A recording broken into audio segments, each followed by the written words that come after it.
જય હિન્દ વિદ્યાર્થી મિત્રો, આના પહેલાના વિડીયોમાં આપણે વિટામિન બી ને બાદ કરતા તમામની માહિતી મેળવેલી છીએ. તો ચાલો આજે આપણે વિટામિન બી ની માહિતી મેળવીએ. વિટામિન બી વનના શોધક છે કાશ્મીર ફંક છે. તેની ઉણપથી બેરીબેરી નામનો રોગ થાય છે.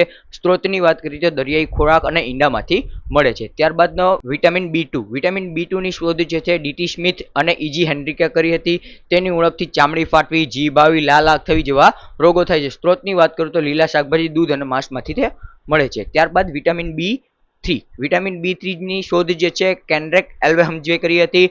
તેની ઉણપથી આપણને માનસિક રોગ, ચામડીમાં સોજો આવવો અને ઝાડા જેવી તકલીફો થાય છે. સ્ત્રોતની વાત કરીએ તો મગફળી, દૂધ, બટેટા, ટામેટા અને માંસમાંથી તે મળે છે. ત્યારબાદ વિટામિન બી ફાઈવ ના શોધક કોઈ નથી, પણ તેની ઉણપથી આપણને અલ્ઝાઇમર અને પેરાસ્થેસિયા નામનો રોગ થાય છે. તેની આપણે સ્ત્રોતની વાત કરીએ તો સકરિયા, માછલી, ઈંડા, મશરૂમ, સૂર્યમુખીના બી એટલે કે સનફ્લાવર સીડ્સમાંથી તે મળે છે. ત્યારબાદ વિટામિન બી સિક્સ ની શોધ જે છે પોલ હેવર્ગીએ 1934માં કરી હતી. તેની ઉણપથી આપણને એનેમિયા, માનસિક તણાવ આવવો અને ચામડીના રોગો થાય છે. તેના સ્ત્રોતની વાત કરીએ તો દૂધ, માછલી, કેળા, ગાજર, જવ વગેરેમાંથી મળે છે. ત્યારબાદ વિટામિન બી સેવનની શોધકો કોઈ નથી, પણ તેના રોગમાં આપણને લકવો, જીભ આવી, વાળ ખરવા જેવી રોગો થતા હોય છે. સ્ત્રોતની વાત કરીએ તો મગફળી, ટામેટા, બાટેટા, માંસ અને ઈંડામાંથી તે મળે છે. ત્યારબાદ વિટામિન બી નાઇન ના શોધક જે છે લ્યુસી વિલ્સ છે.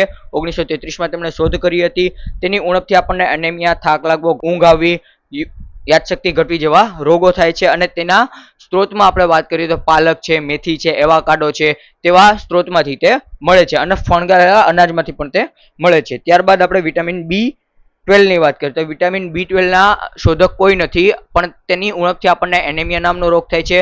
તેના આપણે સ્ત્રોતની વાત કરીએ તો દૂધ છે, મશરૂમ છે, માંસ છે તેમાંથી તે મળે છે. તો આ હતા તમામ વાઇટામિન્સની માહિતી. જો વિડીયો ગમે તો લાઈક કરી અને મિત્રો સાથે શેર કરવાનું ભૂલતા નહીં. મળીએ નવા શોર્ટ્સમાં, ત્યાં સુધી અસ્તુ, જય હિન્દ.